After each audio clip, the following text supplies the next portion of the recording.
వైకాపాకి ముద్దుగా ఒక కొత్త పేరు పెట్టిన గొడ్డలిపాటి. జగన్ ఎందుకో కొంచెం ఫీల్ అయ్యాడు దానికి. ఆయన అడుగుతున్నా, రపరప అనింది ఎవరబ్బా? రపరప అని ఎందుకు భయపడుతున్నారా భయ్? ఆనాడే చెప్పా, సినిమా మీరు తీస్తే ఎండ్ కార్డ్ వేసే బాధ్యత మా పసుపు సైన్యాందని. అరే నిజంగానే జగన్మోహన్ రెడ్డి గారు యాక్టింగ్లోకి వస్తే భాస్కర్ అవార్డు వచ్చేస్తుందండి ఆయనకి. భాస్కర్ అవార్డు వచ్చేస్తుంది. ఎంత అద్భుతంగా నటిస్తాడంటే అసలు నాకే ఆశ్చర్యం వేస్తుంది. ఆ నటన చూస్తే నాకే ఆశ్చర్యం వేస్తుంది. ఎట్లుంటాడో మనం చూస్తున్నాం కదా. బయటేమో ముద్దలు పెడతాడు, లోపలేమో చిన్నాన్ని లేపేస్తాడు. అందుకే ఆ రపరప పార్టీని సంగతి కూడా చూసుకోవాల్సిన బాధ్యత మనందరిపైన ఉంది. ఆ రపరపోలు చెప్తున్నా, అన్నీ చూస్తూ మేము ఊరుకోరా భయ్. మీరు రపరప అంటే మేము తగ్గుతాం అనుకుంటున్నావా? జగన్ గారిని చూసినా, వాళ్ళ తండ్రి గారిని కూడా చూసినా ఎవ్వడు మమ్మల్ని పీకలేకపోయాడు, మీరు ఒక లెక్కన అంటున్నారు. జగన్మోహన్ రెడ్డి గారికి ఒక మంచి పేరు పెడుతున్నారు, బెంతాహై. బెంతాహై 3 రోజులు బెంగళూరులో, 1 రోజు తాడేపల్లిలో, 3 రోజులు హైదరాబాద్లో. అందుకే ఆయన జగన్మోహన్ రెడ్డి అన్నది నుంచి బెంతాహై అన్న ముద్దుగా మీరు పిలవండి, బెంతాహై. ఇంకా మన నియోజకవర్గంలో ఒక లేడీ సింగం ఉంది. ఎవరు? మాధవిరెడ్డి గారు.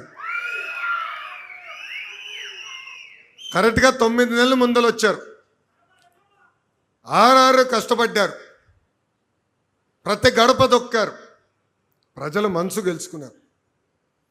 గెలిచిన తర్వాత ఇంట్లో పడుకోలే, చంకలో ఫైల్స్ పెట్టుకొని నన్ను కలుస్తాం కానివ్వండి, ముఖ్యమంత్రి గారు కలుస్తాం కానివ్వండి, అంతెందుకు గౌరవ ఉప ముఖ్యమంత్రి గారిని కూడా కలిసి నియోజకవర్గానికి నిధులు రావాలన్నా, లేదంటే వాళ్ళ ద్వారా అంటే పవన్ అన్న ద్వారా టూరిజం మినిస్టర్ గారికి రికమెండేషన్ చేయించుకోవాలన్నా కూడా వదిలిపెట్టకుండా పనులు చేపించే శాసన సభ్యురాలు మాధవిరెడ్డి గారు. ఆమె పట్టుదలతో ఇప్పటికీ 750 కోట్ల రూపాయలు విలువైన అభివృద్ధి కార్యక్రమాలకి మనం శ్రీకారం చుట్టాం. త్వరలో అనేక కార్యక్రమాలు కూడా మనం పనులు కూడా ప్రారంభించకపోతున్నాం. అందుకే ఇక్కడున్న నాయకులు కార్యకర్తలందరికీ పిలిపిస్తున్నాం, గ్రూప్ రాజకీయాలు దూరంగా ఉండండి. పార్టీ అనేది శాశ్వతం, ఈ భూమిపైన వ్యక్తులు కాదు. సో పార్టీ ఏ పిలిపించినా దానికి కట్టుబడి ఉండాలి. గ్రూప్ రాజకీయాలు దయచేసి ప్రోత్సహించదని ఇక్కడున్న కార్యకర్తలందరినీ నేను పిలిపిస్తున్నాం. 6 నిమిషాలు కష్టపడే ఎమ్మెల్యే గారు ఉన్నారు. మన గురించి ఆలోచించే ఎమ్మెల్యే గారు ఉన్నప్పుడు నిలబడాలి, ముందరికి నాయకత్వాన్ని నడిపించాలి. ఇక్కడున్న ప్రతి కార్యకర్త ఈ విషయం గుర్తుపెట్టుకోవాలని ఈ సభాముఖంగా కోరుతున్నాను. మేడం గారు కొన్ని కోరికలు కోరారు, నన్ను వదిలిపెట్టరు. మేడం గారు అర్బన్లో ఉన్న ప్రభుత్వ పాఠశాలలన్నీ మెరుగుపరచాలని మేడం గారు కోరారు. తప్పనిసరిగా ఆ బాధ్యత నేను స్వీకరిస్తున్నాను. ఇన్ఫ్రాస్ట్రక్చర్ మెరుగుపరచాలి. అందరూ చప్పట్లు కొట్టి ఇంటికి వెళ్తాం కాదు, పర్ఫార్మెన్స్ ఇంప్రూవ్ చేయాలబ్బా. మీరు చూసారా, మొన్న యాడ్ ఇచ్చా పేపర్లో, ప్రభుత్వ పాఠశాలలో అద్భుతంగా ఫలితాలు వచ్చిన పిల్లలు ఫోటోలు పెట్టి యాడ్లు ఇచ్చినాం. ఆంధ్ర రాష్ట్ర చరిత్రలో మొదటిసారి అది. కానీ నేను అక్కడితో సంతోషం పడలా. నిన్న మొత్తం డిఓలో ఏపీసీలతో నేను రివ్యూ చేశా. 78% పాస్ రేట్ వచ్చింది. అందరు టార్గెట్ ఇచ్చే కనీసం వచ్చే ఎగ్జామినేషన్లో 90% తీసుకెళ్లే బాధ్యత మనందరిపైన ఉంది, ప్రత్యేకంగా శాసన సభ్యురాలపైన ఉంది. సో మేడం గారు పిలిపిస్తున్న మౌలిక సదుపాయాలు కల్పించే బాధ్యత నాది, రిజల్ట్స్ చూపించే బాధ్యత మీది. రిజల్ట్స్ రాకపోతే మళ్ళీ తిరిగి నాకు చంద్రబాబు నాయుడు గారు నన్ను వదిలిపెట్టరు. సో అందుకే రిజల్ట్స్ తీసుకొచ్చే దిశగా పనిచేయాలి. చెరువులన్నీ కూడా ఆధునీకరణ చేయాలని కోరారు, చేయాల్సిన బాధ్యత ఉంది. ఎందుకంటే ఈరోజు చూస్తున్నాం చాలామంది ఆయిల్ ఫ్యాక్టరీలు అయిపోయారు. అబ్బా అంటే ఏంటిది? కొలెస్ట్రాల్. అదేవిధంగా షుగర్ ఫ్యాక్టరీ అయ్యారు, డయాబెటీస్. ఇంకో పక్కన సాల్ట్ ఫ్యాక్టరీ, అబ్బా బీపీ.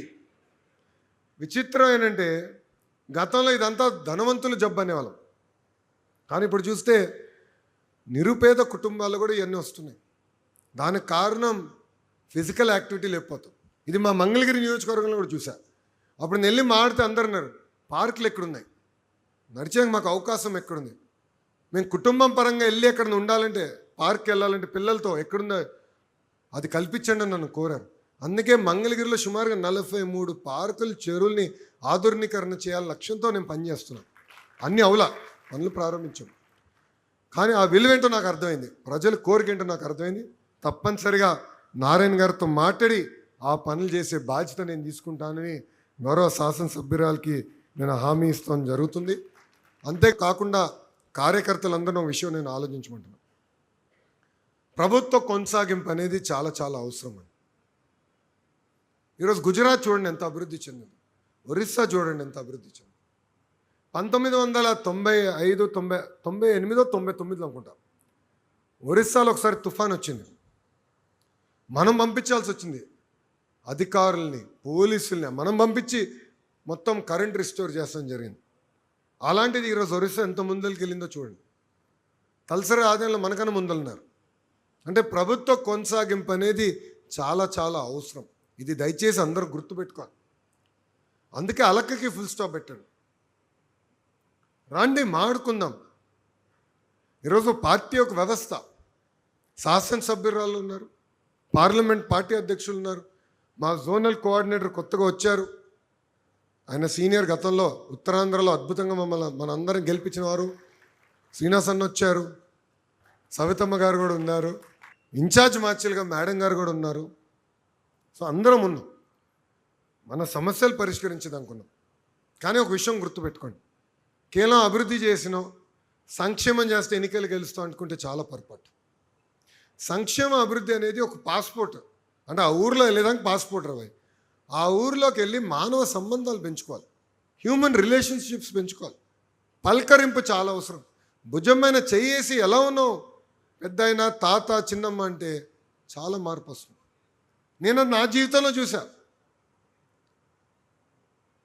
గౌరవ ప్రధానమంత్రి గారు నన్ను ఇంటికి పిలవాల్సిన అవసరం లేదు. ఆయన వెళ్తూ మొదటిసారి కలిసినప్పుడు అరే ఇంటికి రారా అన్నారు. నేను అనుకున్నా ఏదో అంటారులే భయ్య ఆయనకి ఎందుకు అలా, గుర్తుపెట్టుకుని మళ్ళీ 2 సార్లు అన్నారు, ఏంట్రా పిలిస్తే ఇంటికి రావా అన్నారు. అప్పుడు తెలుసుకున్నా మానవ సంబంధాల పవర్ ఏంటో. అంటే ప్రధానమంత్రి గారు అంత టైం పెట్టి సంబంధాలు పెంచుకుంటున్నారంటే ఇంకా మనందరం ఎంత కష్టపడాలండి. గ్రామ స్థాయిలో ఎలాంటి సంబంధాలు పెంచుకోండి. దయచేసి ఇక్కడున్న కార్యకర్తలు గుర్తుపెట్టుకోండి, వేదికమైన నాయకులు గమనించాలని కోరుతున్నాం.